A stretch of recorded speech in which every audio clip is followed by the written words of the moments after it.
Hi friends, good morning to all of you. आप सभी को गुड मॉर्निंग। कैसे हैं आप लोग, जल्दी से बताइए। उम्मीद है कि आप सभी लोग अच्छे होंगे, स्वस्थ होंगे और अपनी अपनी पढ़ाई को कर रहे होंगे। मैं हूं रितेश और आज है 13 सितंबर।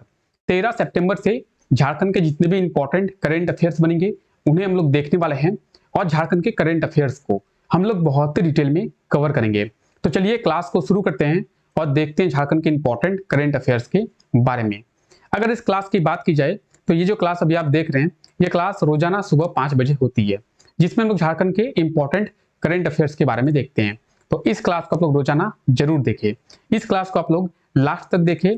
लास्ट में आपसे एक क्वेश्चन भी पूछा जाता है जिसका आप लोग कमेंट करके आंसर जरूर दें। और लास्ट में हम लोग झारखंड के प्रीवियस डेज के कुछ इंपॉर्टेंट करंट अफेयर्स का रिवीजन करते हैं ताकि झारखंड के करंट अफेयर्स आपको याद रहे। आप लोग अगर झारखंड के करंट अफेयर्स का रिवीजन नहीं करेंगे तो आप झारखंड के करंट अफेयर्स को दिन ब दिन भूलते जाएंगे। हम लोग डे बाय डे झारखंड के करंट अफेयर्स को देखते हैं, अगर हम लोग उसका रिवीजन नहीं करेंगे तो उसको भूल जाएंगे। इसीलिए हम लोग इस क्लास के लास्ट में कुछ इंपॉर्टेंट झारखंड के करंट अफेयर्स का रिवीजन भी करते हैं। इसीलिए इस क्लास को आप लोग लास्ट तक जरूर देखिए। इस क्लास के पीडीएफ के लिए आप हमारे टेलीग्राम चैनल को ज्वाइन कर ले। टेलीग्राम चैनल पे आप लोगों को सभी क्लासेस के पीडीएफ मिल जाएंगे, सभी क्लासेस के नोटिफिकेशन, अपडेट्स, सभी क्लासेस के लिंक्स, झारखंड की वैकेंसी से संबंधित सभी डिटेल्स, सभी चीजें आपको टेलीग्राम पे मिल जाएगी। तो टेलीग्राम को आप लोग जरूर ज्वाइन कर ले। इस वीडियो के नीचे डिस्क्रिप्शन में आप लोग के लिए टेलीग्राम का लिंक जो है वो दिया हुआ है, उस लिंक के थ्रू जाकर आप लोग टेलीग्राम को ज्वाइन कर सकते हैं। तो टेलीग्राम को आप लोग जरूर ज्वाइन कर ले। चलिए क्लास को शुरू करते हैं और चलते हैं हम लोग अपने पहले क्वेश्चन की ओर। आज का हमारा पहला क्वेश्चन है कि हाल ही में राज्य के किस जिले में पोषण जागरूकता रथ कार्यक्रम को चलाया गया है। तो झारखंड के कौन से जिले में पोषण जागरूकता रथ कार्यक्रम को चलाया गया है। ऑप्शन बी जो है इसका बिल्कुल सही आंसर हो जाएगा, रांची। झारखंड के रांची जिले में पोषण जागरूकता रथ को चलाया गया है, यानी ऑप्शन बी जो है इसका बिल्कुल सही आंसर हो जाएगा। पोषण माह के तहत, राष्ट्रीय पोषण माह के तहत यह पोषण जागरूकता रथ कार्यक्रम को रांची जिले में चलाया गया है। तो हाल ही में राज्य के रांची जिले में पोषण जागरूकता रथ कार्यक्रम को चलाया गया है। राष्ट्रीय पोषण माह के तहत यह चलाया गया है। राष्ट्रीय पोषण माह की बात करें तो कब से लेकर कब तक राष्ट्रीय पोषण माह मनाया जाता है।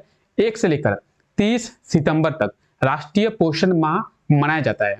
और इसी राष्ट्रीय पोषण माह के तहत रांची जिले में पोषण जागरूकता रथ कार्यक्रम को चलाया गया है। तो इसे आप लोग जरूर याद रखें। पोषण माह, राष्ट्रीय पोषण माह, तो कहां पे चलाया गया है, ये रांची में चलाया गया है।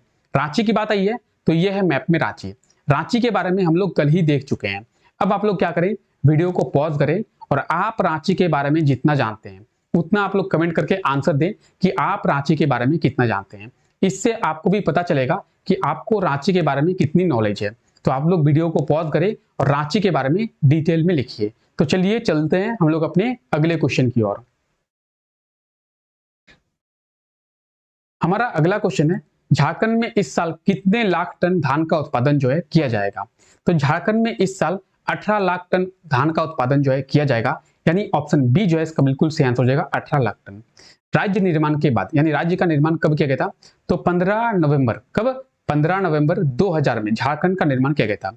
राज्य निर्माण के बाद अब तक सबसे कम धान का उत्पादन इसी वर्ष किया जाएगा, यानी वर्ष 2022 में किया जाएगा। इन 22 सालों में सबसे कम धान का उत्पादन जो है इसी वर्ष किया जाएगा। कितना किया जाएगा, तो लगभग 18.32 लाख टन धान का उत्पादन इस वर्ष झारखंड में किया जाएगा। आइए जानते हैं इसके बारे में। तो झारखंड में इस वर्ष 18.32 लाख टन धान का उत्पादन जो है किया जाएगा। राज्य के गठन के बाद इस वर्ष सबसे कम धान का उत्पादन जो है किया जा रहा है, यानी राज्य के निर्माण के बाद इस वर्ष सबसे कम धान का उत्पादन जो है किया जा रहा है। 22 सालों में सबसे कम धान का उत्पादन जो है इसी वर्ष किया जा रहा है। पिछले वर्ष की बात करें तो पिछले वर्ष यानी वर्ष 2021 में झारखंड में 51 लाख टन धान का उत्पादन किया गया था और इस वर्ष जो है 18 लाख टन धान का उत्पादन किया जा रहा है। तो आप लोग सोच सकते हैं कि पिछले वर्ष की तुलना में कितना कम धान का उत्पादन हो रहा है। राज्य निर्माण के बाद सबसे कम धान का उत्पादन इसी वर्ष किया जा रहा है, इसीलिए ये हमारे लिए इंपॉर्टेंट है। धान का उत्पादन जो है इस वर्ष सबसे कम हो रहा है झारखंड में। तो लगभग 18.32 लाख टन धान का उत्पादन झारखंड में इस वर्ष किया जाएगा, जो पूरे झारखंड के निर्माण से अब तक सबसे कम है। तो इसे आप लोग जरूर याद रखें। हाल ही में जेपीएससी का नया अध्यक्ष किसे बनाया जाएगा? तो जेपीएससी की बात करें, झारखंड पब्लिक सर्विस कमीशन। क्या है? झारखंड पब्लिक सर्विस कमीशन इसका फुल फॉर्म है। और इसका अभी नया अध्यक्ष किसे बनाया जाएगा? तो ऑप्शन बी इसका बिल्कुल सही आंसर हो जाएगा, नीलिमा करकेट्टा। नीलिमा करकेट्टा को जेपीएससी का नया अध्यक्ष बनाया जाएगा, यानी ऑप्शन बी जो है इसका बिल्कुल सही आंसर हो जाएगा। हाल ही में रिटायर्ड आईएएस ऑफिसर मेरी नीलिमा करकेट्टा को जेपीएससी का नया अध्यक्ष जो है बनाया जाएगा। किन्हें बनाया जाएगा? तो मेरी नीलिमा करकेट्टा इनका नाम है, मेरी नीलिमा करकेट्टा। इन्हें अभी जेपीएससी का नया अध्यक्ष बनाया जाएगा। मेरी नीलिमा करकेट्टा की बात करें तो ये जो है 1994 यानी 1994 बैच की महाराष्ट्र की कैडर की आईएएस ऑफिसर है और ये अभी रिटायर्ड हो चुकी है। तो रिटायर्ड आईएएस ऑफिसर मेरी नीलिमा करकेट्टा, ये आप देख सकते हैं, ये है मेरी नीलिमा करकेट्टा। इन्हें अभी जेपीएससी का अध्यक्ष जो है बनाया जाएगा। जेपीएससी की बात करें तो यह है जेपीएससी का full form, Jharkhand public service commission. क्या है? Jharkhand public service commission. वर्ष 2001 में, कब? 2001 में जेपीएससी की स्थापना की गई थी, वर्ष 2001 में, यानी लगभग झारखंड के स्थापना के 1 साल बाद जेपीएससी की स्थापना जो है की गई थी। और जेपीएससी का नया अध्यक्ष जो है मेरी नीलिमा करकेट्टा को बनाया जाएगा। आप ये देख सकते हैं, ये जो है 1994 की आईएएस ऑफिसर है। किस कैडर की? तो महाराष्ट्र कैडर की। 1994 की आईएएस ऑफिसर है, महाराष्ट्र बैच की। तो इन्हें आप लोग जरूर याद रखें, जेपीएससी का नया अध्यक्ष इन्हें ही बनाया जाएगा। हाल ही में किस राज्य में देश के सबसे बड़े रबर डैम का उद्घाटन जो है किया गया है? तो हाल ही में बिहार में देश के सबसे बड़े रबर डैम का उद्घाटन जो है किया गया है, यानी ऑप्शन बी जो है इसका बिल्कुल सही आंसर हो जाएगा। हमारे पड़ोसी राज्य बिहार में देश का सबसे बड़ा रबर डैम का उद्घाटन जो है किया गया है, इसे आप लोग जरूर याद रखें। तो बिहार के कौन से जिले में? बिहार के गया जिले में देश का सबसे बड़ा रबर डैम का उद्घाटन जो है किया गया है और इसका उद्घाटन बिहार के मुख्यमंत्री नीतीश कुमार के द्वारा किया गया है। किसके द्वारा किया गया है? तो बिहार के मुख्यमंत्री नीतीश कुमार के द्वारा देश का सबसे बड़ा रबर डैम का उद्घाटन जो है गया जिले में किया गया है। किस नदी पर यह डैम बनाया गया है? तो फाल्गु नदी पर यह डैम जो है बनाया गया है। किस नदी पर बनाया गया है? तो फाल्गु नदी पर यह डैम जो है बनाया गया है। इसे बनाने की कुल लागत जो है 324 करोड़ आई है। कितनी आई है? तो इसे बनाने की कुल लागत जो है 324 करोड़ आई है। इसका उद्घाटन बिहार के मुख्यमंत्री नीतीश कुमार के द्वारा किया गया है और फाल्गु नदी पर यह बनाया गया है। तो देश का सबसे बड़ा रबर डैम कहां पे है? अब देखिए यहां से कई क्वेश्चन पूछे जाएंगे। देश का सबसे बड़ा रबर डैम कहां पे है? बिहार में है। किनके द्वारा इसका उद्घाटन किया गया है? तो बिहार के मुख्यमंत्री नीतीश कुमार के द्वारा इसका उद्घाटन किया गया है। इसकी लागत कितनी आई है? तो इसके निर्माण में कुल लागत 324 करोड़ की आई है। कौन सी नदी पर यह डैम बनाया गया है? देश का सबसे बड़ा रबर डैम किस नदी पर बनाया गया है? तो यह फाल्गु नदी पर बनाया गया है। किस नदी पर? फाल्गु नदी पर। तो ये सारे क्वेश्चन आपसे पूछे जा सकते हैं, इसीलिए एक करंट अफेयर से 3-4 क्वेश्चन बनते हैं। तो इसी तरीके से आप लोग सभी क्वेश्चंस को रिलेट करते हुए पढ़िए। रबर डैम की बात करेंगे तो यह है रबर डैम। अब रबर डैम होती क्या है? तो आप लोगों को पता होगा कि डैम बनाने के लिए कंक्रीट का यूज किया जाता है, सीमेंट का यूज किया जाता है, लेकिन यहाँ पे सीमेंट का यूज ना किया जाके रबर का यूज किया जाता है। ये आप जो देख रहे हैं ये कंक्रीट नहीं है बल्कि ये रबर है। इसे जब चाहे हवा निकाल के फैला भी सकते हैं और मतलब हवा दे के फैला भी सकते हैं और इसे हवा निकाल भी सकते हैं। तो ये होती है रबर डैम। कुछ इस तरीके से इसका निर्माण किया जाता है और ये जो है कंक्रीट नहीं है, ये आपको कंक्रीट जैसा देखने को लग रहा है, बल्कि ये क्या है? ये रबर है। तो देश का सबसे बड़ा रबर डैम, उसका उद्घाटन किनके द्वारा किया गया है? उसका उद्घाटन जो है बिहार के मुख्यमंत्री नीतीश कुमार के द्वारा किया गया है।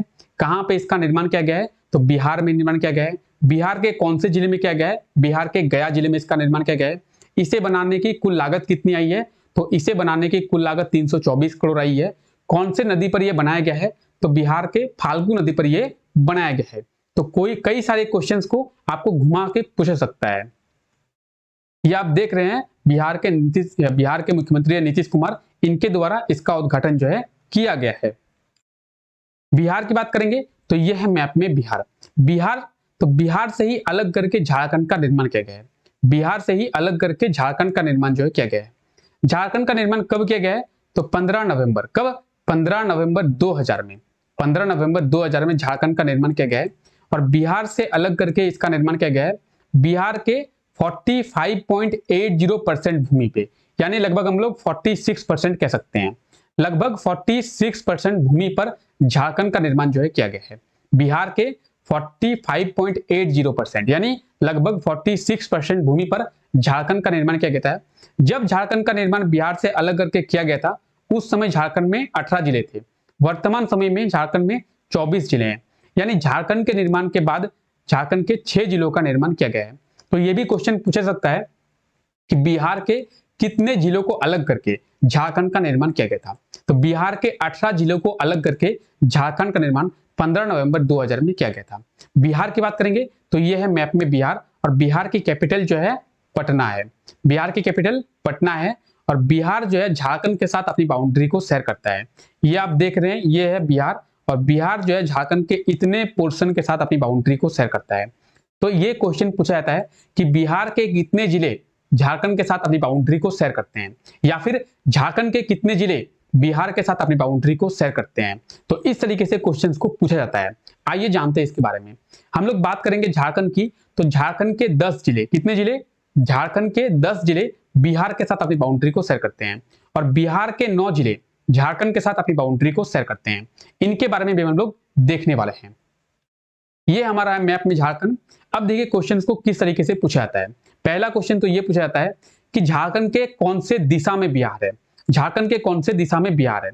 अगर दिशा की बात करेंगे तो दिशा को कुछ इस तरीके से मापा जाता है। ये होता है ईस्ट, ये होता है वेस्ट, ये ऊपर का साइड होता है नॉर्थ, और ये नीचे का साइड होता है साउथ। तो झारखंड ये है हमारा, और झारखंड में ये हमारा झारखंड है। झारखंड के कौन से साइड में बिहार है, तो झारखंड के ऊपर में बिहार, यानी झारखंड के नॉर्थ में बिहार है। बिहार झारखंड के कौन से साइड में है, तो बिहार झारखंड के उत्तर यानी नॉर्थ साइड में है। तो ये क्वेश्चन कई बार पूछा गया है कि झारखंड के किस दिशा में बिहार राज्य है। झारखंड के नॉर्थ में बिहार है, और बिहार के किस दिशा में झारखंड है, तो बिहार के साउथ में, बिहार के नीचे है, तो बिहार के साउथ में जो है झारखंड है। आइए जानते हैं झारखंड के बारे में और डिटेल में। यह है हमारा झारखंड। झारखंड के कितने जिले बिहार के साथ अपनी बाउंड्री को शेयर करते हैं, तो झारखंड के टोटल 10 जिले बिहार के साथ जो है अपनी बाउंड्री को शेयर कर रहे हैं। ये जिले कौन कौन से हैं? गढ़वा, पलामू, चतरा, हजारीबाग, कोडरमा, गिरिडीह, देवघर, दुमका, गोड्डा और साहिबगंज। ये वो 10 जिले हैं जिनके साथ बिहार अपनी बाउंड्री को शेयर करता है।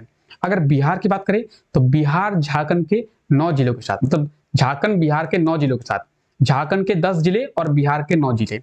बिहार के 9 जिले कौन कौन से हैं, तो ये आप देख सकते हैं। बिहार के नॉर्थ में नेपाल है, और बिहार के साउथ में झारखंड है।